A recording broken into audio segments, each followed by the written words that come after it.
ಎಲ್ಲರಿಗೂ ನಮಸ್ಕಾರ. ನೋಡಿ, ಇದರಲ್ಲಿ ಒಂದು ಡಿಸೈನ್ ಮಾಡೋದು ತೋರಿಸಿದ್ದೆ. ಇದನ್ನು ಉಪಯೋಗಿಸ್ಕೊಂಡು ಒಂದು ದಿಂಬಿನ ಕವರು ಯಾವ ರೀತಿ ಮಾಡೋದು ಅಂತ ತೋರಿಸ್ತಾ ಇದ್ದೀನಿ. ಇದು 4 ಕಲರು ಸೆಂಟ್ರಿಗೆ ಹಾಕಿದ್ದೀನಿ. ಇದು ಬಾರ್ಡ್ರಿಗೆ ಈ ಕಲರ್ ಬರೋ ಹಾಗೆ ಡಿಸೈನ್ ಮಾಡಿದ್ದೀನಿ. ಅದೇ ಥರ ಇದು 4 ಕಲರ್ ಬಟ್ಟೆನ ನಾನು ಪೀಸು ಕಟ್ ಮಾಡ್ಕೊಂಡಿದ್ದೀನಿ. ನೋಡಿ, ಇದು ಬಾರ್ಡ್ರಿಗೆ ಬಂದಿದೆಯಲ್ಲ, ಆ ಕಲರ್ ಇದೆ. ಇದು ಒಂದು ಕಲರು, ಇದು ಒಂದು ಕಲರು, ಇದು ಒಂದು ಕಲರು. ಇದು 4 ಈ ಥರ ಪಟ್ಟಿ ಥರ ಮಾಡ್ಕೊಂಡಿದ್ದೀನಿ. ಈ ಎಂಡಿಗೆ ಈ 4 ಪಟ್ಟಿ ಬರೋ ಹಂಗೆ ಮಾಡಿಬಿಟ್ಟು ಒಂದು ಸ್ಕ್ವೇರ್ ಮಾಡ್ಕೊಳ್ತೀನಿ. ಒಂದು ಚೌಕಾಕಾರದ್ದು ಇರುತ್ತಲ್ಲ ದಿಂಬು, ಆ ಥರದ್ದು, ಅಂದರೆ ದಿವಾನ್ ಕಾಟ್ ಮೇಲೆಲ್ಲ ಇಟ್ಕೊಂಡಿರ್ತಾರಲ್ಲ ಆ ಸೈಜಿಂದು ಮಾಡ್ತಾ ಇದ್ದೀನಿ. ಇದು ಸ್ಕ್ವೇರೇ ಬರುತ್ತೆ. ಇದಕ್ಕೆ 4 ಪಟ್ಟೆ ಹಾಕಬೇಕು. ಈ 4 ಕಲರ್ನಲ್ಲಿ 4 ಪಟ್ಟೆ ಹಾಕ್ತಾ ಇದ್ದೀನಿ. ನೋಡಿ, ಇಷ್ಟಿಷ್ಟಗಲ ಕಟ್ ಮಾಡ್ಕೊಂಡಿದ್ದೀನಿ. ಇದರಲ್ಲಿ ಈ ಕಡೆಗರ್ಧ ಈ ಕಡೆಗರ್ಧ ಕೂಳೆ ಹೋದರೆ ಇಷ್ಟಿಷ್ಟಗಲ ಪಟ್ಟೆ ಬರುತ್ತೆ ಒಂದೊಂದು. ಅದನ್ನು ಫಸ್ಟು ಹಚ್ಕೋತಾ ಇದ್ದೀನಿ. ನೋಡಿ, ಇದನ್ನು 4 ಭಾಗವಾಗಿ ಮಾಡಿಸಿದ್ದೀನಿ. ಇದು ಸೆಂಟ್ರ್ ಪ್ಲೇಸು. ಇದು ನೋಡಿ ಇಷ್ಟಗಲ ಇದೆ. ಇದಕ್ಕೆ ಎಕ್ಸ್ಟ್ರಾ 3 ಪಟ್ಟಿ ಹಚ್ಚುತ್ತೀನಲ್ಲ, 3 ಬಟ್ಟೆದು, ಅದು ಇಷ್ಟಾಗಲ ಬರುತ್ತೆ. ಆಮೇಲೆ ಇದನ್ನು ಸೇರಿಸಿ ಒಂದು ದಿಂಬಿನ ಕವರ್ ಮಾಡ್ತೀನಿ. ಇದಕ್ಕೆ ಯಾವುದಾದ್ರೂ ಒಂದು ತೆಳುವಾದನ್ನು ಅಥವಾ ಒಂದು ಬೇಸು, ಯಾವುದಾದ್ರೂ ಒಂದು ಬೇಸ್ ಇಟ್ಕೊಂಡು ಅದಕ್ಕೆ ಫಸ್ಟ್ ಜಾಯಿಂಟ್ ಮಾಡ್ಕೊಳ್ತೀನಿ. ಈ ಥರ ಹಿಂಭಾಗಕ್ಕೆ ನೋಡಿ, ಈ ಬಟ್ಟೆ, ಇದು ಕೂಡ ಶರ್ಟಿನ ಬಟ್ಟೆ, ಇದನ್ನು ಹಾಕ್ತಾ ಇದ್ದೀನಿ. ಇದು ಹೀಗೆ 20 ಇಂಚಿದೆ, ಹೀಗೆ 20 ಇಂಚಿದೆ. ಇವಾಗ ನೋಡಿ, ಇದಕ್ಕೆ ಹೀಗೆ ಹಾಕ್ತಾ ಇದ್ದೀನಿ. ನೋಡಿ, ಇದು ಡಿಸೈನ್ ಬರುತ್ತೆ. ಇನ್ನು ಮಿಕ್ಕಿದ್ದಿಷ್ಟು ಜಾಗಕ್ಕೆ ಇದು 4 ಕಲರಿಂದು ಚಿಕ್ಕದು ಪಟ್ಟಿ ಬರುತ್ತೆ. ನೋಡಿ, ಇದಕ್ಕೆ ಬೇಸಾಗಿ ಈ ಬಟ್ಟೆನ ಹಾಕ್ತಾ ಇದ್ದೀನಿ. ನೋಡಿ, ಇದು ಪ್ಯಾಂಟಲ್ಲಿ ಉಳಿದಿರೋ ಅಂಥ ಬಟ್ಟೆ. ಇದನ್ನು ವೇಸ್ಟ್ ಮಾಡೋದಿಲ್ಲ. ಇದನ್ನು ನೋಡಿ, ಹಿಂಗೆ ಸೆಂಟ್ರಿಗೆ ಈ ನೀಲಿ ಬಟ್ಟೆ ಇದೆಯಲ್ಲ, ಈ ನೀಲಿ ಬಟ್ಟೆಗೆ ಕರೆಕ್ಟಾಗಿ ಇಲ್ಲಿಗೆ ಜಾಯಿಂಟ್ ಮಾಡಿಕೊಂಡು ಈ ನೀಲಿ ಬಟ್ಟೆ ಕರೆಕ್ಟಾಗಿ ಕಟ್ ಮಾಡ್ಕೊಳ್ತೀನಿ ಫಸ್ಟು. ನೋಡಿ, ಇಷ್ಟು ಅಗಲ ಆಗುತ್ತೆ. ಇದಕ್ಕೆ ನಾನು ಇದು ಬೇಸಾಗಿಟ್ಕೊಂಡು ಇದನ್ನು ಹಚ್ಕೋತಾ ಇದ್ದೀನಿ. ನೋಡಿ, ನೀಲಿ ಬಟ್ಟೆಗೆ ಕರೆಕ್ಟಾಗಿ ಬೇಸನ್ನು ರೆಡಿ ಮಾಡ್ಕೊಂಡಿದ್ದೀನಿ. ಇದರಲ್ಲಿ ಸೆಂಟ್ರ್ ಪಾಯಿಂಟು ಇದು ಮಾಡಿಕೊಂಡು ನೋಡಿ, ಇಲ್ಲಿ ಒಂದೊಂದು ಹಚ್ಚಿದ್ದೀನಲ್ಲ ಫಸ್ಟು.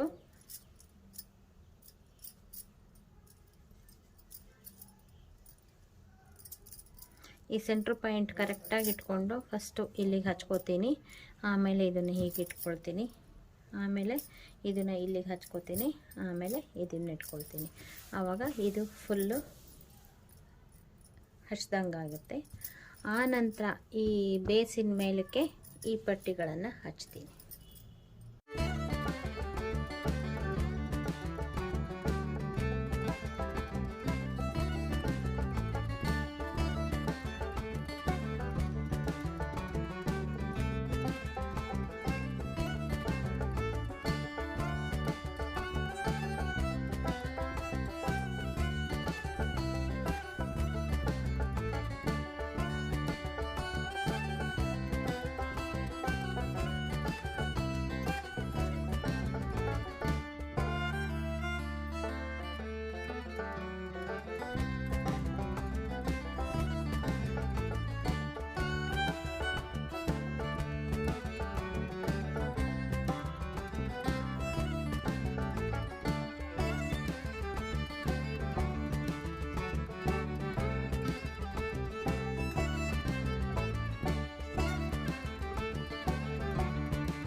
ನೋಡಿ ಇದು ಫುಲ್ಲು ಹೊಲ್ದಾಗಿದೆ.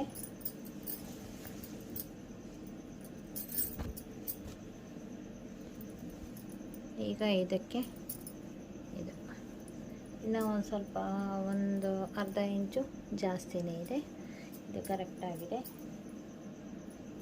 ಈಗ ದಿಂಬಿನ ಕವರ್ ಹೊಲಿಬೇಕಾದ್ರೆ ಒಂದು ಕಡೆ ಓಪನ್ ಬಿಡಬೇಕಲ್ಲ, ಆ ಓಪನಿಗೆ ಇಷ್ಟುದ್ದ ಬಿಟ್ಟು ಹೀಗೆ ಹಚ್ಬೇಕಲ್ಲ, ಅದಕ್ಕೆ ಇದನ್ನು ಹಾಕ್ತಾ ಇದ್ದೀನಿ. ಇಲ್ಲಿ ಕೂಡ ಇದಿರುತ್ತೆ, ಇದು ಈ ರೀತಿ ಓಪನ್ ಇರುತ್ತೆ, ಇಲ್ಲಾಸಿ ಸೇರಿಸೋದಿರುತ್ತೆ. ಅದನ್ನು ಹೊಲಿಬೇಕಾದ್ರೆ ತೋರಿಸ್ತೀನಿ. ಇವಾಗ ಇದನ್ನು ಹೊಲ್ಕೋತೀನಿ. ನೋಡಿ, ಒಂದು ಕಡೆ ದಡ ಮಾಡಿಸಿ ಹೊಲಿದಿದ್ದೀನಿ, ಇನ್ನು 3 ಕಡೆ ಹಾಗೆ ಇರುತ್ತೆ. ಇದನ್ನು ನಾವು ಬೇಸ್ ಮಾಡಿದ್ದೀವಲ್ಲ, ಅದಕ್ಕೆ ಅಟ್ಯಾಚ್ ಮಾಡೋದು. ಇದಕ್ಕೆ ಒಂದು ಎಕ್ಸ್ಟ್ರಾ ಪೀಸ್ ಕಟ್ ಮಾಡಿದ್ದೀನಲ್ಲ, ಇದನ್ನು ಇಲ್ಲಿಗೆ ಅಟ್ಯಾಚ್ ಮಾಡ್ಕೋಬೇಕು.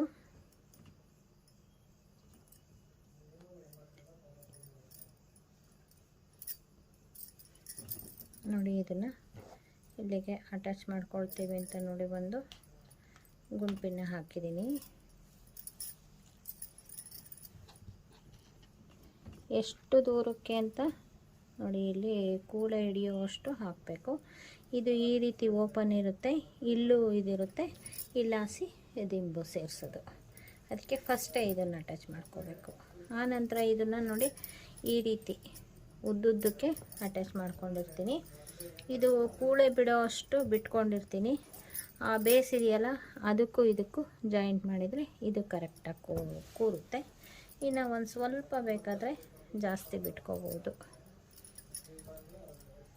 ನೋಡಿ, ಎಷ್ಟು ಬಿಟ್ಕೊಂಡಿದ್ರೆ ಇಷ್ಟು ಕೂಳೆಗೆ ಹೋದರೆ ಇನ್ನೂ ಒಂದು ಸ್ವಲ್ಪ ಜಾಗ ಇರುತ್ತೆ. ಇದನ್ನು ಈ ರೀತಿ ಅಟ್ಯಾಚ್ ಮಾಡ್ಕೊಳ್ತೀನಿ ಫಸ್ಟ್.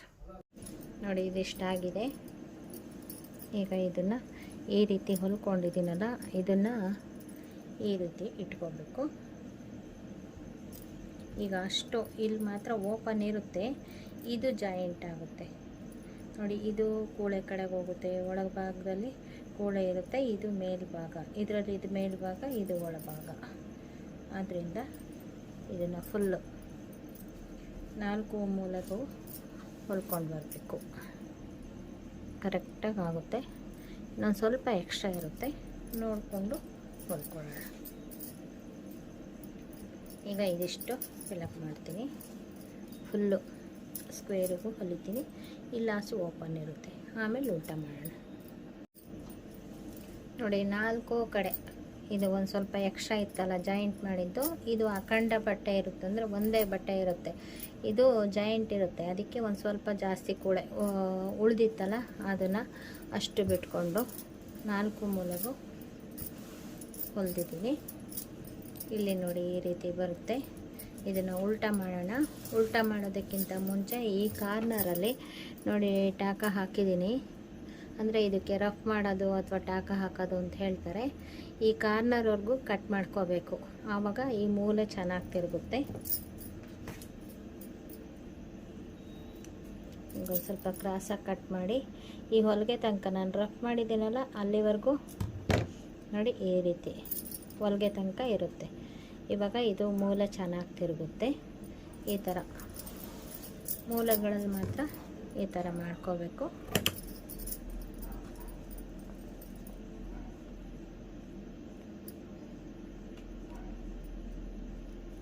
ತುದಿನಲ್ಲಿ ಕಟ್ ಮಾಡಿ ಮತ್ತೆ ಹೊಲಿಗೆ ತನಕ ಕಟ್ ಮಾಡಬಾರ್ದು, ಇಷ್ಟು ಕಟ್ ಮಾಡಬೇಕು, ಆಯಿತಾ?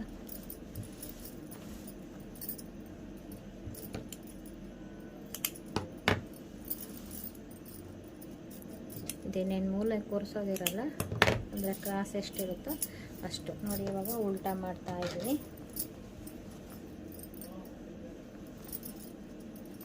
ಇದು ಈ ರೀತಿ ಬರುತ್ತೆ.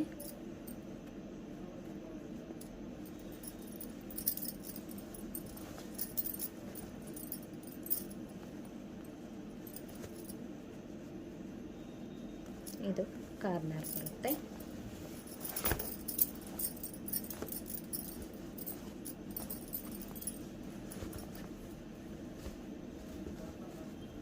ಇದನ್ನು ಮೂಲೆ ತಿರುಗಿಸ್ಕೊಂಡ್ಬಿಡೋಣ, ಆನಂತರ ಇದು ಮಾಡೋಣ. ನೋಡಿ, ಕಟ್ ಮಾಡಿದರೆ ಮೂಲೆ ಕರೆಕ್ಟಾಗಿ ಬರುತ್ತೆ. ಇನ್ನು ಒಂದು ಬಾಡ್ಕಿನ್ ಅಂತ ಇರುತ್ತೆ, ಅಥವಾ ಇಲ್ಲಿ ಚೂಪನಲ್ಲಿ ಹಾಕ್ಬಿಟ್ಟು ಒಂದು ಸ್ವಲ್ಪ ಮೂಲೆ ನೀಟಾಗಿ ತಿರುಗಿಸ್ಕೋಬೇಕು.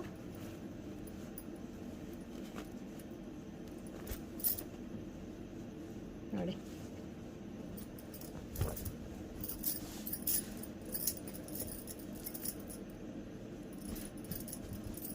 ಇದು ಒಂದು ಕಡೆ ಭಾಗದಲ್ಲಿ ಕಾಣಿಸುತ್ತೆ, ಇದು ಹಿಂಭಾಗದಲ್ಲಿ ಕಾಣಿಸುತ್ತೆ. ನೋಡಿ, ಇಲ್ಲ ಓಪನ್ ಇರುತ್ತೆ, ಇಲ್ಲಿ ದಿಂಬನ್ನು ಕೂರಿಸ್ಬಿಟ್ರೆ ಇದು ಮುಚ್ಕೊಂಡಂಗಿರುತ್ತೆ. ಆಯಿತಾ? ಇದಕ್ಕೆ ಬಟನ್ ಹಾಕೋದು ಬೇಡ, ಕಟ್ಟೋದು ಬೇಡ, ಏನು ಬೇಡ. ಸ್ವಲ್ಪ ಐರನ್ ಮಾಡಿ ಕೂರಿಸ್ಬಿಟ್ರೆ ಕರೆಕ್ಟಾಗಿ ಬಂತು. ಎಷ್ಟು ಚೆನ್ನಾಗಿ ಬಂತು ನೋಡಿ. ಇಲ್ಲೂ ಕೂಡ ಚೆನ್ನಾಗಿ ಬಂತು ನೋಡಿ, ಈ ಕಡೆನೂ ಕೂಡ ಚೆನ್ನಾಗಿ ಬಂತು. ನೀಟಾಗಿ ಐರನ್ ಮಾಡ್ಕೋಬೇಕು. ಎಷ್ಟು ಚೆನ್ನಾಗಿ ಬಂತು ಗೊತ್ತಾ, ಸಕ್ಕತ್ತಾಗಿ ಬಂತು ನೋಡಿ. ಇದು ರೆಡಿ ಆಗಿದೆ ಫುಲ್ಲು. ಇದ್ರ ಒಳಗಡೆಗೂ ಕೂಡ ನಾನೇ ರೆಡಿ ಮಾಡ್ಕೊಂಡಿದ್ದೀನಿ ನೋಡಿ. ಎಷ್ಟು ಇದು ನಾವು ಲೈನಿಂಗ್ ಬಟ್ಟೆ ತಗೊಳ್ತೀವಲ್ಲ, ಆ ಥರ ಬಟ್ಟೆ ತಗೊಂಡಿದ್ದೀನಿ.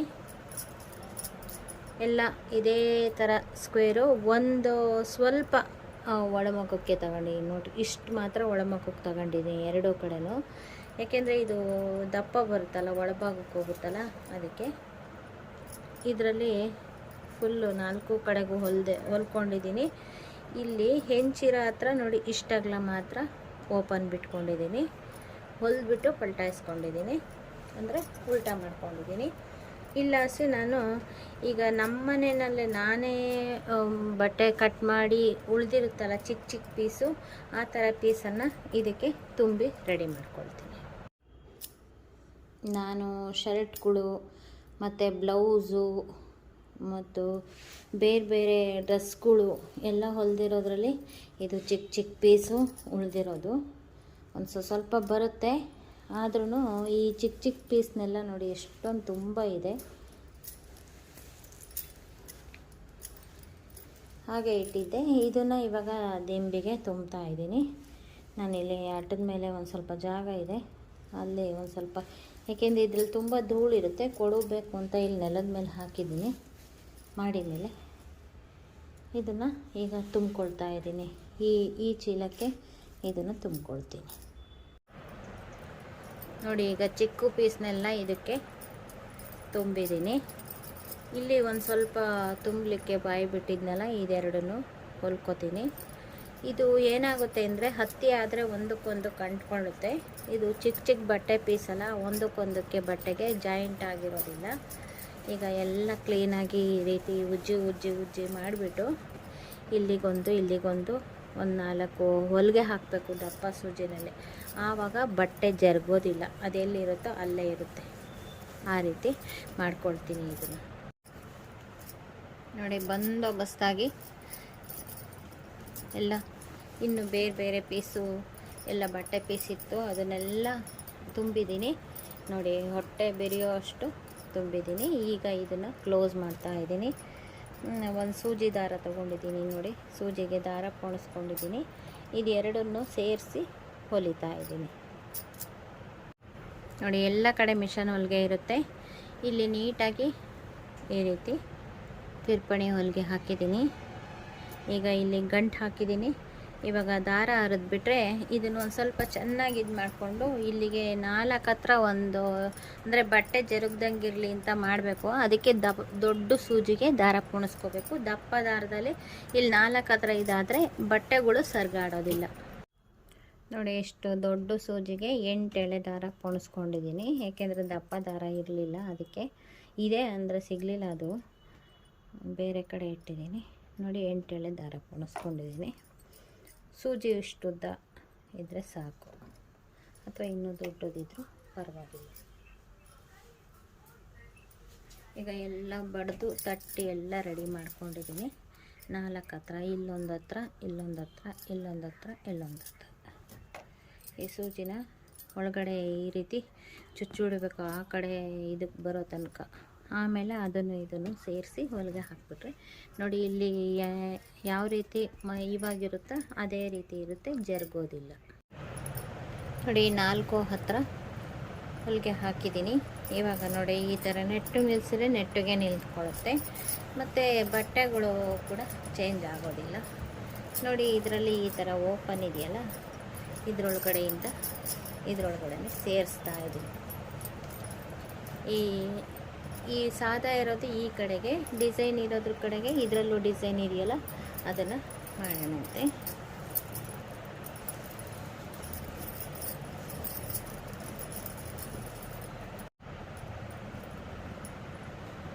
ನೋಡಿ ಏನು ಸಖತ್ತಾಗಿ ಬಂತು, ಚೆನ್ನಾಗಿದೆ. ನೋಡಿ ಈ ಥರ ಮಗ್ಚ್ ಹಾಕಿದ್ರೂ ಕೂಡ ಈ ಕಡೆ ಓಪನ್ ಇರೋದಿಲ್ಲ, ಈ ಥರ ಮುಚ್ಕೊಂಡಿರುತ್ತೆ. ಇಲ್ಲಿ ಓಪನ್ ಇರುತ್ತೆ, ಆದರೆ ಇದು ಈ ರೀತಿ ಮುಚ್ಕೊಂಡಿರುತ್ತೆ. ಯಾವುದು ಲಾಡಿ ಹಾಕೋದು ಬೇಡ, ಏನು ಬೇಡ, ಸಖತ್ತಾಗಿರುತ್ತೆ. ನೋಡಿ ಇಷ್ಟು ದಪ್ಪ ಇದೆ. ನೋಡಿ ಸಖತ್ತಾಗಿರೋವಂಥ ದಿಂಬು ಮತ್ತು ದಿಂಬಿನ ಕವರು, ಪ್ಯಾಚ್ ವರ್ಕು ಎಲ್ಲದನ್ನು ತೋರಿಸಿದ್ದೀನಿ. ಸಖತ್ತಾಗಿದೆ. ಇದರ ಅನುಕೂಲ ಕೂಡ ಪಡ್ಕೊಳ್ತೀರಾ ಅಂತ ನಾನು ಈ ವಿಡಿಯೋ ಮಾಡಿ ತೋರಿಸಿದ್ದೀನಿ. ಈ ವಿಡಿಯೋ ನಿಮಗೂ ಇಷ್ಟ ಆಗಿದ್ದರೆ ಲೈಕ್ ಮಾಡಿ, ಶೇರ್ ಮಾಡಿ, ಮತ್ತು ನಮ್ಮ ಚಾನಲ್ಗೆ ಇದುವರೆಗೂ ಸಬ್ಸ್ಕ್ರೈಬ್ ಆಗಿಲ್ಲ ಅಂದರೆ ಈ ಕ್ಷಣದಿಂದ ಸಬ್ಸ್ಕ್ರೈಬ್ ಆದರೆ ನಿಮ್ಮ ದಿನನಿತ್ಯದ ಅನುಕೂಲಕ್ಕೆ ಬರುವಂತಹ ವಿಡಿಯೋಗಳನ್ನೇ ನಾನು ಮಾಡ್ತಾ ಇರ್ತೀನಿ. Thank you for watching.